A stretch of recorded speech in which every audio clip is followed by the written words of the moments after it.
TikTok અમેરિકામાં થોડા સમય માટે પ્રતિબંધિત છે. જો કે ડોનાલ્ડ ટ્રમ્પના હસ્તક્ષેપ પછી ટિકટોક ફરી કામ કરવાનું શરૂ કર્યું છે, પરંતુ હવે ટિકટોક કંપનીની 50% માલિકી માત્ર અમેરિકાથી જ હશે.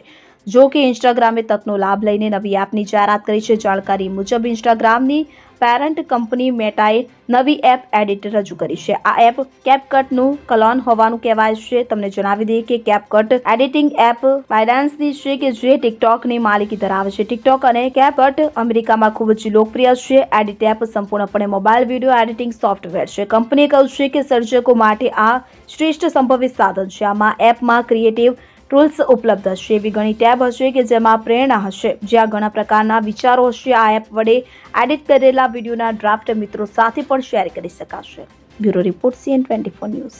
હવે જુઓ દેશ દુનિયાની તમામ ખબરો તમારી આંગળીના ટેરવે. ઉઠાવો મોબાઈલ અને Google Play Store પરથી ડાઉનલોડ કરો અમારી CN24 ન્યૂઝ મોબાઈલ એપ.